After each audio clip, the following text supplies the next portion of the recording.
Hello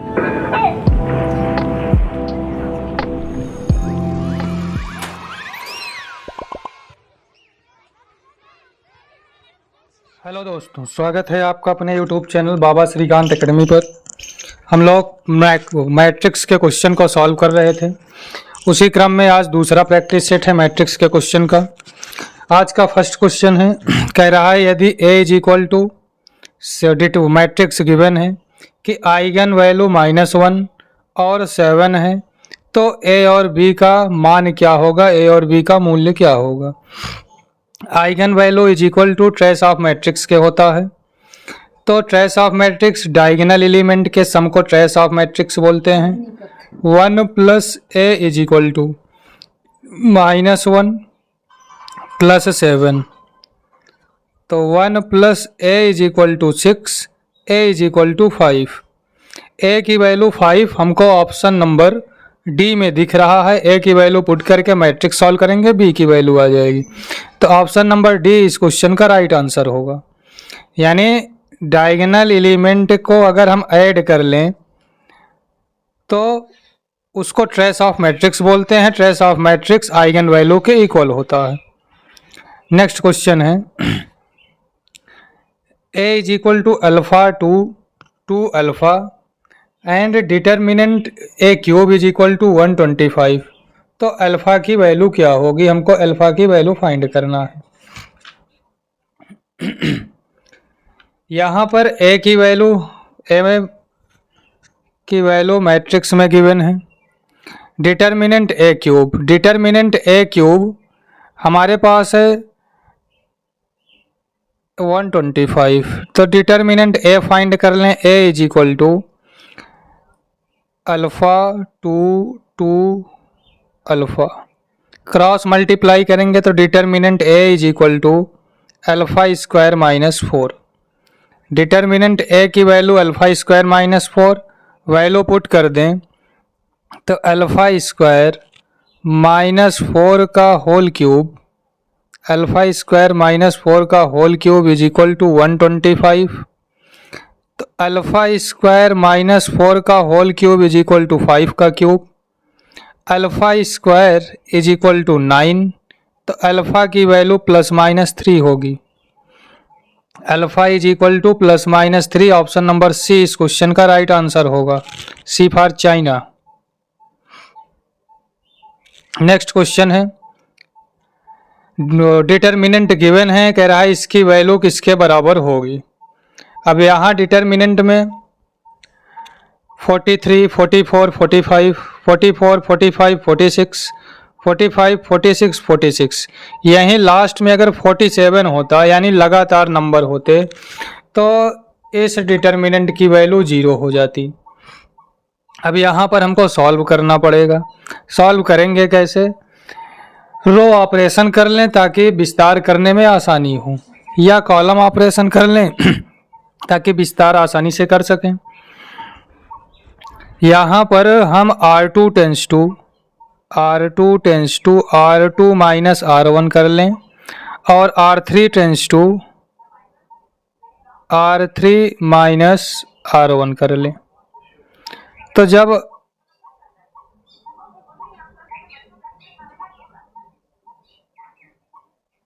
R1 में कुछ नहीं कर रहे हैं, R1 को ऐसे लिख लेंगे 43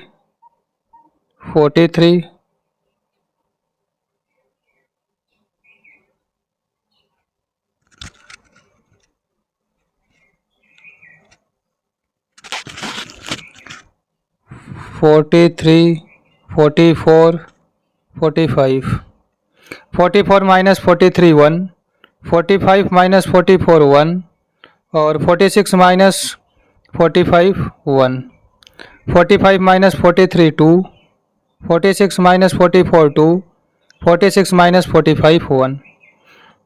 रो ऑपरेशन कर लिए। अब R1 के सापेक्ष विस्तार कर दें।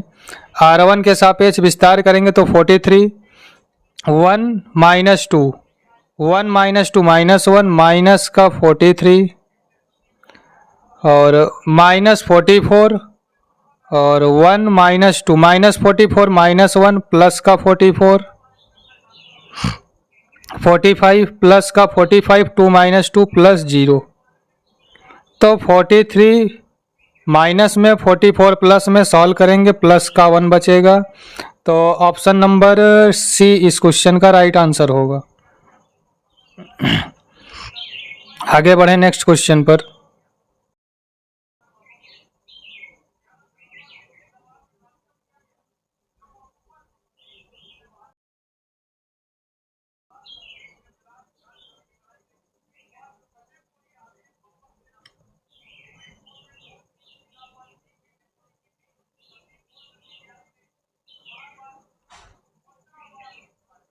नेक्स्ट क्वेश्चन है, कह रहा है यदि मैट्रिक्स ए की घात 4x3 हो, यानी कोटि 4x3 हो, ए की कोटि 4x3, बी की कोटि 4x5 और सी की कोटि 7x3, तो ए की power T into B whole power T into C की पावर, यानी डैश, कुल मिला के टी का मतलब यहाँ पर डैश से है, तो इनकी कोटि क्या होगी। तो ए डैश की कोटि, ए की कोटि 4,3, तो ए डैश की कोटि 3,4, 3,4, बी की कोटि 4,5, तो बी डैश की कोटि 5 इंटू 4, ऐसे सी डैश 3 इंटू 7, ये सी डैश का हुआ। हमको फाइंड करना है A T into B, A dash into B, 4 common है, तो ए डैश इंटू बी होगा 3,5, ए डैश इंटू बी 3,5, 3,5 का भी डैश करना है, तो ये होगा 5 into 3, 5 into 3 into C dash, तो 3 इंटू 3 कॉमन होगा, 5 इंटू 7, ऑप्शन नंबर डी इस क्वेश्चन का राइट आंसर होगा।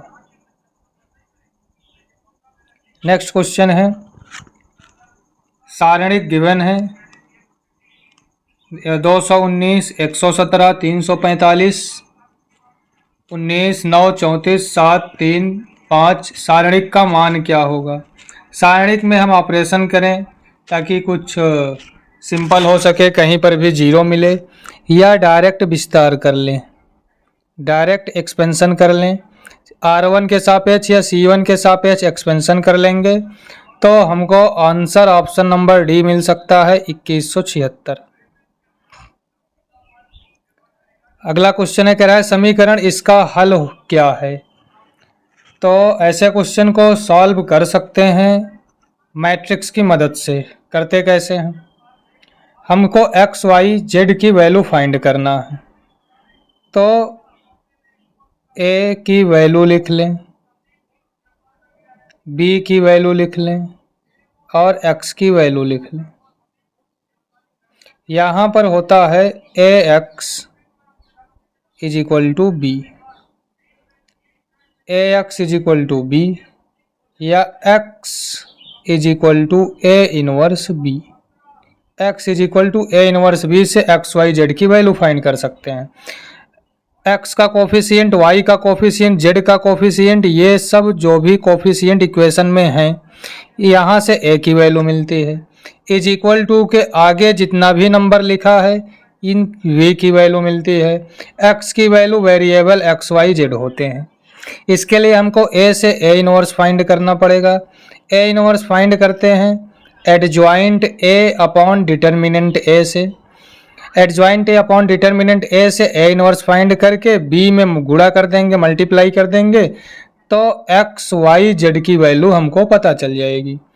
अगर ऑप्शन दिया हो तो हम डायरेक्ट बिना फार्मूले की मदद से बिना डेढ़ पन्ने में सॉल्व किया आंसर बता सकते हैं। कैसे, एक एक ऑप्शन की वैल्यू उठाकर हम इक्वेशन में पुट करें, जहां पर LHS और RHS इक्वल मिल जाएगा, वही राइट आंसर होगा। अब जैसे ऑप्शन नंबर सी हम पुट करने चल रहे हैं, एक्स की वैल्यू 1, 3 1 जा 3, वाई की वैल्यू 2 -4, जेड की वैल्यू 3 + 9, 3 3 जा 9, आना चाहिए 8। तो 9 में 4 माइनस करेंगे 5, 5 में 3 जोड़ेंगे 8 बराबर 8, पहला समीकरण संतुष्ट है। दूसरा समीकरण 2x तो 2, y की वैल्यू 2 + 2 -3 तो 4 - 3 1 1 LHS RHS इक्वल है। ऐसे तीसरे इक्वेशन में पुट करेंगे 4 1 जा 4 और -3 2 जा 6 प्लस z की वैल्यू 3 तो 2 3 जा 6 6 से 6 कैंसिल होगा 4 = 4। यानी तीनों इक्वेशन में हमको LHS RHS इक्वल मिल रहा है। ये सिर्फ ऑप्शन नंबर सी में मिलेगा, तो ऑप्शन नंबर सी इस क्वेश्चन का राइट आंसर होगा। नेक्स्ट क्वेश्चन है, कह रहा है आव्यूह इसकी रैंक ज्ञात कीजिए। आव्यूह की रैंक क्या होगी। अब रैंक ज्ञात करने के लिए हम कहीं बताए हैं कि डिटर्मिनेंट फाइंड कर लें। यहाँ पर इस आव्यूह की कोटि यानी इस आव्यूह का मैट्रिक्स का ऑर्डर 3x4 है। 3x4 ऑर्डर का मैट्रिक्स है। एक 2 डिटर्मिनेंट मिलेगा, एक ये डिटर्मिनेंट मिला। अगर डिटर्मिनेंट की वैल्यू 0 आ गई तो रैंक 3 नहीं होगा। अगर 0 नहीं आई तो रैंक 3 होगा। तो विस्तार कर दें 8 3 त्रिक्का 9 +2 -9 +2 -7 -7 8 56 -1 1 के सामने की पंक्ति स्तंभ बंद 0 + 16 0 + 16 तो -16।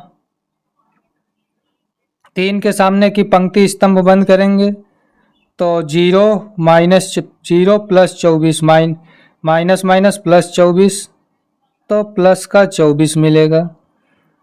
-56 -16 +24 तो ये कभी भी 0 के बराबर नहीं होगा। तो rank of matrix A = 3। Option number C इस क्वेश्चन का राइट आंसर होगा।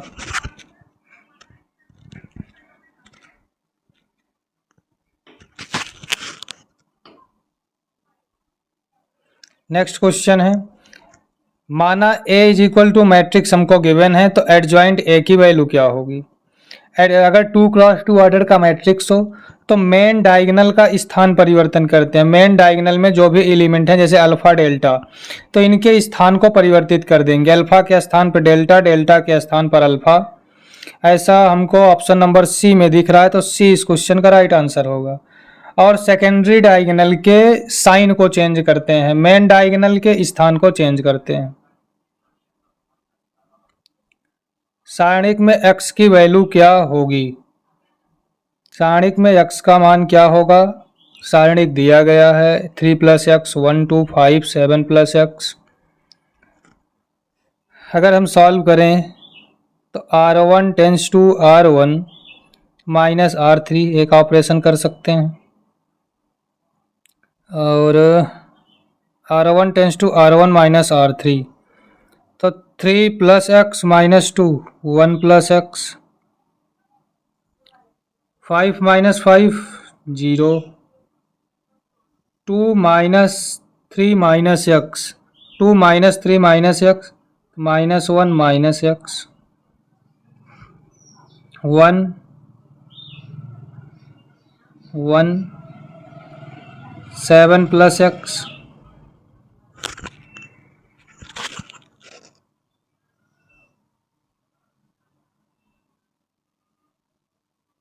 7 + x और 6 2 5 3 + x C3 tends to C3 C3 tends to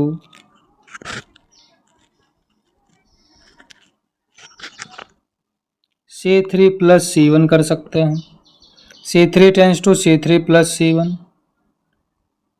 तो ये होगा 1 + x 1 + x 0 0 1 7 + x 7 to 5x+5 to 5x+5 R1 के सापेक्ष अगर विस्तार करेंगे तो ये दो term 0 1 + x into 7 + x into 5 + x -35 solve करेंगे तो क्यूबिक इक्वेशन बनेगा। x की 3 वैल्यू मिलेंगी। x = 0 -1 -12 ऑप्शन नंबर सी इस क्वेश्चन का राइट आंसर होगा।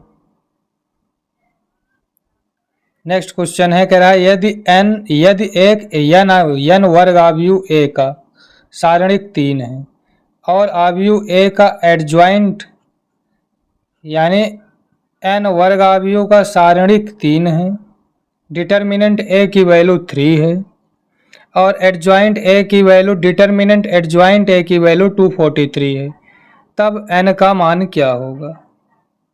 यानी डिटर्मिनेंट A = 3 है, डिटर्मिनेंट एडज्वाइंट A = 243 है, तो n की वैल्यू हमको फाइंड करनी है। A n क्रॉस n का वर्ग आव्यूह है, तो डिटर्मिनेंट एडज्वाइंट A ये बराबर होता है डिटर्मिनेंट A की पावर n-1 की।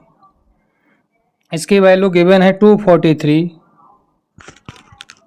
वैल्यू गिवन है हमको।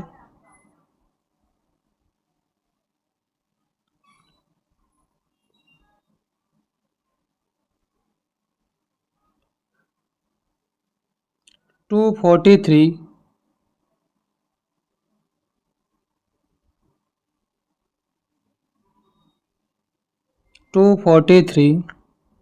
इज इक्वल टू 3 की पावर n-1।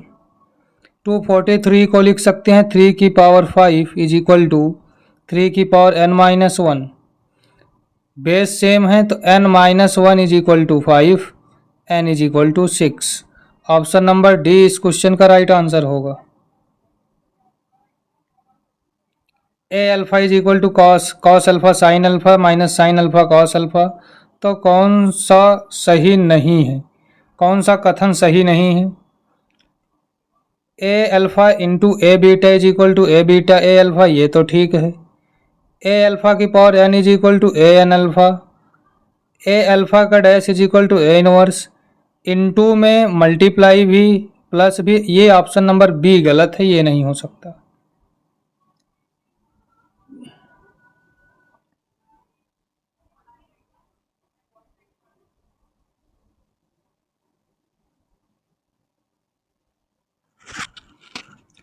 सारणिक का मान क्या होगा। सारणिक में हम C2 tends to C2 + C1 करके विस्तार कर लें तब पता चल सकता है, या C2 tends to C2 + C1 करेंगे तब देखेंगे डायरेक्ट मान बता सकते हैं। C2 tends to C2 + C1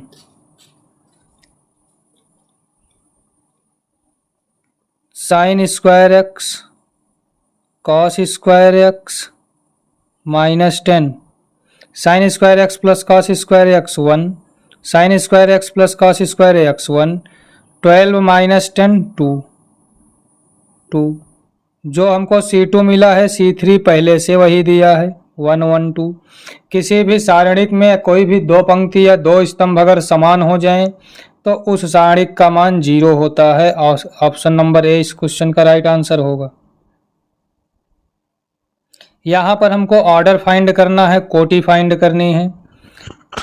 first question में एक्स वाई जेड की रैंक है, वो ऑर्डर होगा 1 क्रॉस 3। दूसरा है 3 क्रॉस 3, मल्टीप्लाई करेंगे तो 1 क्रॉस 3 का मिलेगा। तीसरा 3 क्रॉस 1, मल्टीप्लाई करेंगे तो 1 क्रॉस 1। ऑप्शन नंबर बी इस क्वेश्चन का राइट आंसर होगा। ए की वैल्यू गिवन है तो ए स्क्वायर क्या होगा। ए की वैल्यू दिया है, ए स्क्वायर फाइंड करने के लिए A square is equal to A into A, multiply करना पड़ेगा। 3 1 -1 2, 3 1 -1 2, मल्टीप्लाई करेंगे 3 3 जा 9, 3 3 जा 9 और -1 9 -1 8, और पहली पंक्ति दूसरा स्तंभ पहली पंक्ति पहला स्तंभ, दूसरी पंक्ति पहला स्तंभ, तो -3 -2 8 -5 5 3 8 -5 8 -5 5 3 ऑप्शन नंबर डी में दिख रहा है। ऑप्शन नंबर डी इस क्वेश्चन का राइट आंसर होगा।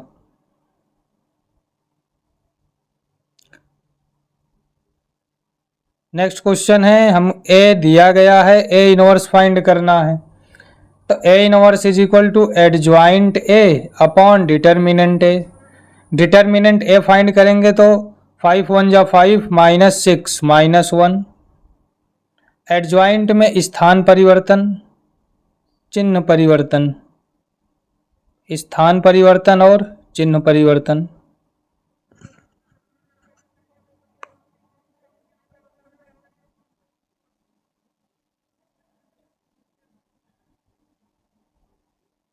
वन 5 -2 -3, ये एडजॉइंट हुआ। माइनस से मल्टीप्लाई करेंगे तो -1 +2 +3 -5 ऑप्शन नंबर बी इस क्वेश्चन का राइट आंसर होगा। अगला क्वेश्चन है, सारणिक दिया गया है, इसका हमको मान ज्ञात करना है कि इस सारणिक का मान क्या होगा। इस सारणिक के पहली पंक्ति में से हम ए कॉमन निकाल सकते हैं, दूसरी पंक्ति में से बी कॉमन निकाल सकते हैं और तीसरी पंक्ति में से सी कॉमन निकाल सकते हैं। तो ए बी सी कॉमन हो जाएगा अपने पास, ए कॉमन निकाल लें, बी कॉमन निकाल लें, सी कॉमन निकाल लें, तो बचेगा क्या, माइनस का A B C, minus A B C, B निकाल लिए तो ए माइनस बी सी, सी निकाल लिए तो ए बी माइनस सी, ये बचा। अब इसका हम R1 के सापेक्ष विस्तार कर लें। R1 के सापेक्ष विस्तार करेंगे तो A B C in bracket minus A minus minus plus B C minus B C, plus B C minus B C, ये टर्म तो जीरो हुआ। अब माइनस ए पंक्ति और स्तंभ बंद, minus B C minus B C, तो ये -2BC ए से गुणा करेंगे, ये टर्म जीरो, दूसरा term minus minus plus 2ABC, third term A plus का ए BC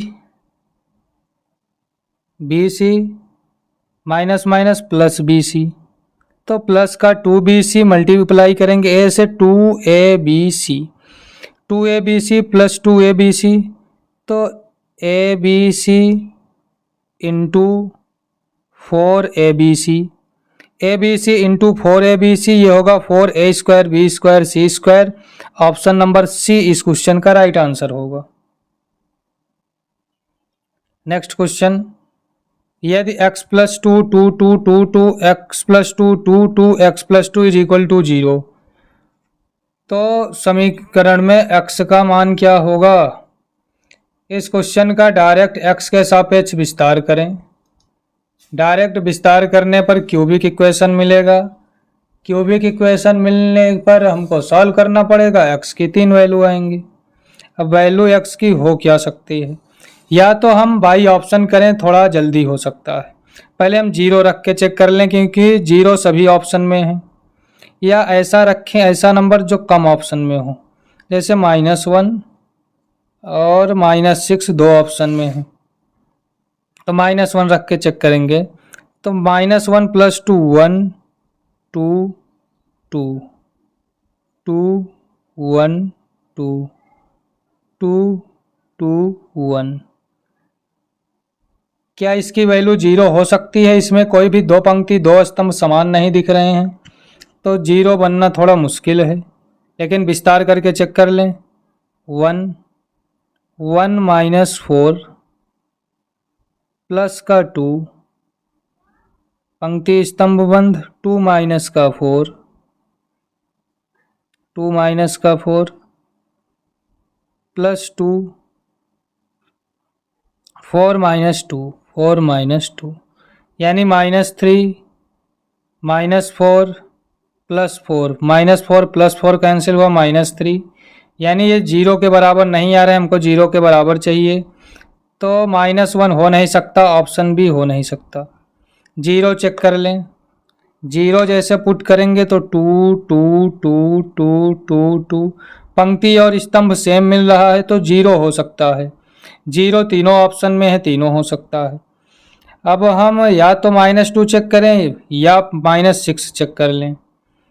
तो -2 पहले चेक करते हैं। -2 चेक करेंगे तो 0 2 2 2 0 2 2 2 0।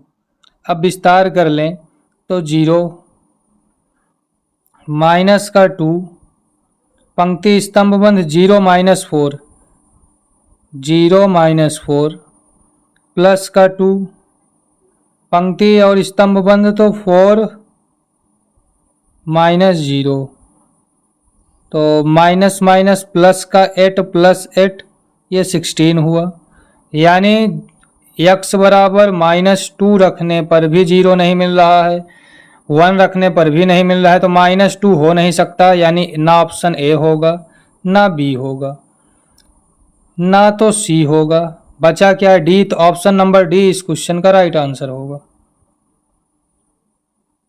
अगला क्वेश्चन है, यदि a is equal to cos hyperbolic x sine hyperbolic x minus sine hyperbolic x cos hyperbolic x, तो ट्रेस ए स्क्वायर क्या होगा, trace of matrix A square क्या होगा। अब ए स्क्वायर पहले मल्टीप्लाई करें, मल्टीप्लाई ए इंटू ए करेंगे तो A square is equal to हमको मिलेगा 1 2 sine hyperbolic x cos hyperbolic x, sine hyperbolic x cos hyperbolic x, और यहाँ पर हमको मिलेगा माइनस का 2 sine hyperbolic x cos hyperbolic x और 1। अब इसका ट्रेस ऑफ मैट्रिक्स क्या होगा, ट्रेस ऑफ मैट्रिक्स होता है sum of diagonal element. Diagonal element हैं क्या हमारे पास, डायगोनल एलिमेंट 1 है, 1 है, तो 1 + 1 2, ऑप्शन नंबर ए इस क्वेश्चन का राइट आंसर होगा। नेक्स्ट क्वेश्चन है, कह रहा है यदि a is equal to matrix दिया है सममित आव्यूह है तो 3x + y किसके बराबर होगा। ये अगर सममित आव्यूह है तो a बराबर होगा a डैश के, a डैश के बराबर होगा। अब a डैश कैसे फाइंड करें, पंक्ति को स्तंभ में बदल लें, स्तंभ को पंक्ति में बदल लें। जब पंक्ति को स्तंभ में बदलेंगे, स्तंभ को पंक्ति में बदलेंगे तो होगा क्या, ये जो इस तरफ लिखा है ये ऐसे लिख उठेगा। तो यहाँ से हम देखेंगे कि 3 + x इज इक्वल टू होगा 1 - x के, क्योंकि a is equal to a dash के है, सममित आव्यूह है, सिमेट्रिक मैट्रिक्स है। x दूसरी साइड आएगा 2x is equal to minus का 2, x is equal to minus का 1, x is equal to minus का 1 ऑप्शन नंबर ए में दिख रहा है, ए फॉर अमेरिका इस क्वेश्चन का राइट आंसर होगा। यदि a इज इक्वल टू इतना, b इज इक्वल टू इतना, तो ए बी की वैल्यू क्या होगी, मल्टीप्लाई कर लें, A B is equal to 1 × 1 1 -1 × 1 -1 × 1 -1, और -1 × 1 -1 1 × 1 प्लस का 1 1 × 1 1 -1 -1 प्लस 1। सॉल्व करेंगे तो a × b is equal to 0 0 0 0 0 0 0 0, option number D में दिख रहा है, ऑप्शन नंबर डी इस क्वेश्चन का राइट आंसर होगा। यदि सारणिक इतना है तो इसका मान क्या होगा, सारणिक का मान क्या होगा, यहाँ पर अगर हम देखें तो अगर मल्टीप्लाई कर दें 5 से, किसी सारणिक में या किसी पंक्ति या किसी स्तंभ में मल्टीप्लाई करने पर कुछ कॉमन मिल जाए, यानी कोई पंक्ति या कोई स्तंभ इक्वल हो जाए, तब तो आसानी से आ सकता है। या कोई दूसरा तरीका हम C2 से 3 कॉमन निकाल लें। C2 से 3 अगर कॉमन निकाल लेंगे, 3 बाहर निकाल लेंगे, तो C1 है 5, 7, 8। जैसे 3 बाहर निकालेंगे, 3 पच्चे 15, 7 तिरिक 21, 8 तिरिक 24। हम देखेंगे C1 और C2 इक्वल हो गया। किसी भी सारणिक में कोई भी दो पंक्ति या दो स्तंभ बराबर हो तो उस सारणिक का मान 0 होता है। ऑप्शन नंबर ए इस क्वेश्चन का राइट आंसर होगा। अगला क्वेश्चन है B plus C B C A C plus A C A plus B का मान क्या होगा। तो इसमें भी हम चाहें तो वैल्यू पुट कर लें A B C, A is equal to 1, B is equal to 2, C is equal to 3 मान कर सकते हैं। या तो एक ऑपरेशन लगा दें। एक ऑपरेशन लगाने से होगा क्या, कोई एक अवयव 0 होगा। जैसे हम कर दें C3 tends to C3 minus C1, तो होगा क्या, C1 वैसे लिख लेंगे B plus C B C, C2 लिख लेंगे A C plus A C, C3 minus C2 करेंगे तो A minus A 0, B minus C minus A, B minus C minus A और A plus B minus C, A plus B minus C। अब विस्तार कर लें B plus C, इनके सामने की पंक्ति और स्तंभ बंद C plus A into A plus B minus C plus A into A plus B minus C plus A into A plus B minus C।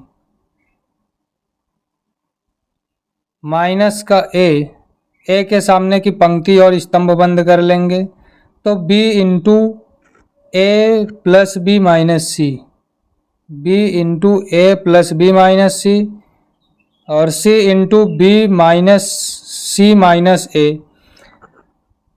पूरे इक्वेशन को सॉल्व करेंगे तो 4ABC ऑप्शन नंबर सी इस question का right answer होगा। या simple तरीके से हम मान लें, मान कर भी कर सकते हैं। A is equal to 1, B is equal to 2 and C is equal to 3। Value put कर दें 2 प्लस 3 5, 2 3 1 4 3 1 2 3। इसको सॉल्व कर लें, विस्तार कर लें, कोई एक डिजिट हमको मिलेगा।